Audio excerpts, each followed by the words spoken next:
So this scrying is of the word empty heart, and I'm using this in the sense of not there's nothing there, but rather empty of anything inherent, right? So this idea of form is emptiness, emptiness in form is form.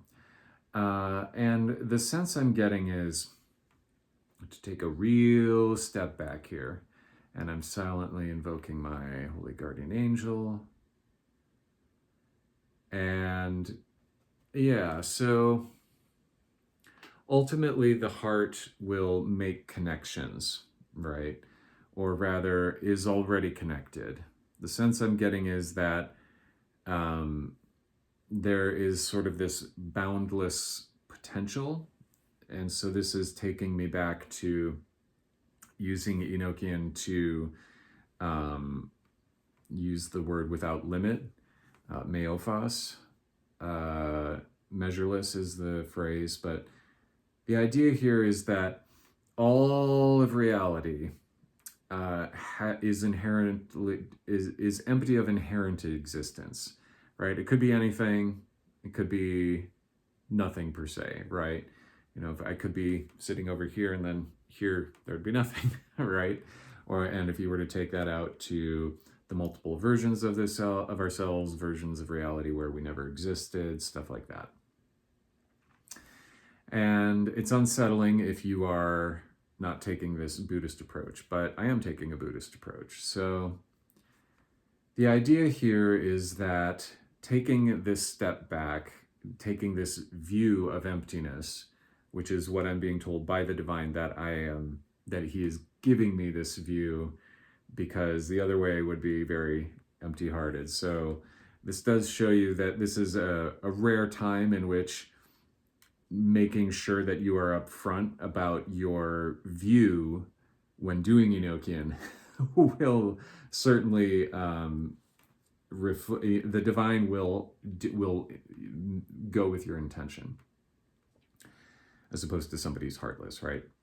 But that wasn't the word I used. That wasn't the phrase. I said empty heart. So the sense I'm getting is that there's this, I could have very well used the phrase meophos, measureless, and gotten something very similar.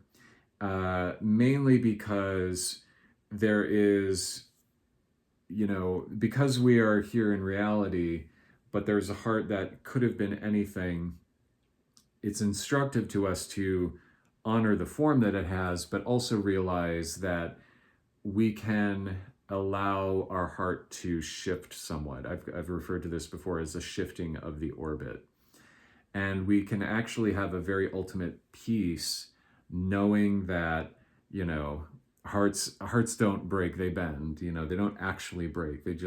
We use that term, but they bend and they heat up, almost like if you bend metal back and forth, you'll notice that it heats up. And there's this burning, this painful burning that we can feel with that.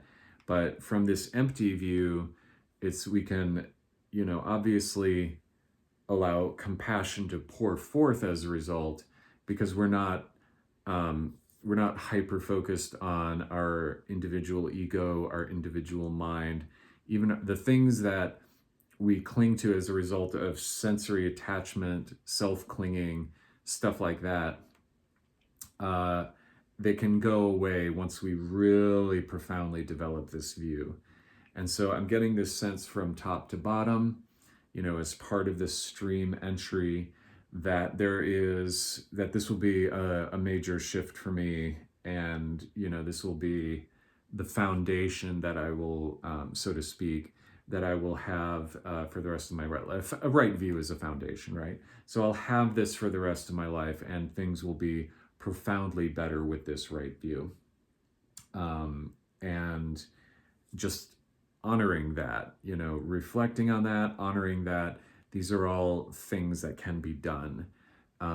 So I know that I have a lot of changes coming up in my life that I'm definitely going to get started with.